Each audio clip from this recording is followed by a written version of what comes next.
The year is 1998.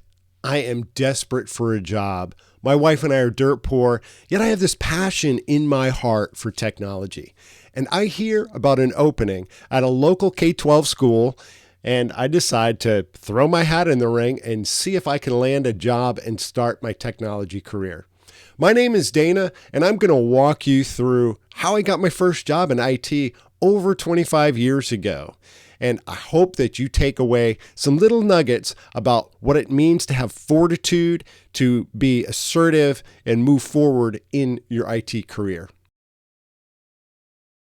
So I call the school in Romaine and I set up an interview.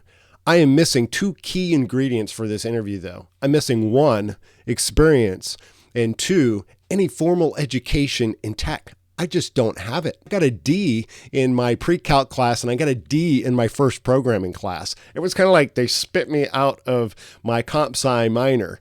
But I did have two things.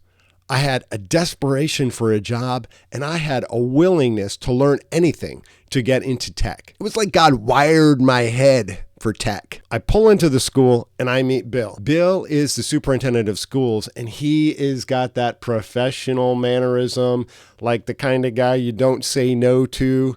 And I was, my heart rate is just jumping in my chest. I was so nervous. But he shook my hand, we introduced ourselves, and then we sat down. I'm sitting in this much smaller chair. He's got this big gargantuan chair and this huge desk. Seemed like the desk was 10 feet wide in my memory, but I know it wasn't. There were three questions I distinctly remember Bill asking me. Do you have any experience with networking?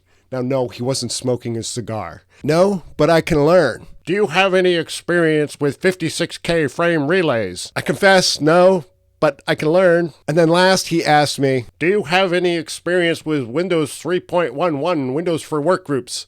I'm like, no. I said, I do have some experience with Windows, but not Windows 3.11. I'm probably not going to get the job. I'm thinking, this is probably a waste of my time. I'm out of here. But then Bill asked me one more question. We have about 46 desktops that need to be upgraded. Do you think you can handle the job? Yeah, I can upgrade. I built my first computer. I can upgrade your 46 computers. I think he's the person for the job.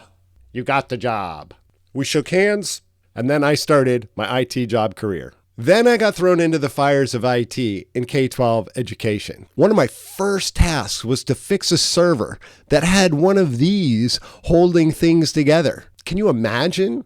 One of these can break the internet? I also got thrown into the fire of upgrading these 46 machines that I'd committed to, which were obsolete WANG computers with weird internal configurations, and I had to figure out how I'm going to get a Pentium 166 in this thing and use as many of the components as I can to keep the cost down. They only had like 120 megabyte hard drives. Some of them only had 80 megabytes to work with. But I've got to tell you this, it was the most terrifying and exciting start to a career in technology.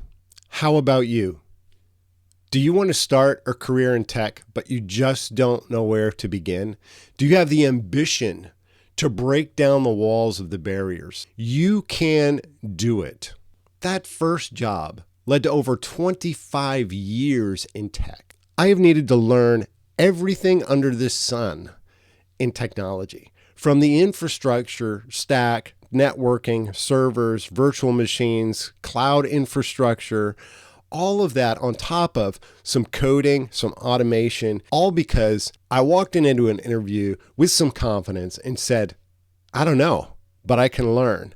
I think that is what Bill saw in me that day. I think he saw, this is somebody I can work with. This is somebody that's got ambition. He had ambition enough to show up here for this job interview, knowing that he doesn't have the experience nor the education to do the job that I'm putting in front of him. But he's got an ambition, a willpower in him that I think I can work with. Now, I've not asked Bill this question, but I think that was probably what was going on in his brain the day that he hired me. What is your fear? Put it in the comments. What is holding you back from having a fulfilling career in technology? Put it in the comments. I'd love to hear it. And it's good to get those things out in front of you and identify them. By the way, I've got plenty more stories to come. I hope that you subscribe and follow along in this journey through tech and press forward and break through those barriers, break through that fear. I'm Dana. Thank you for being here. God bless.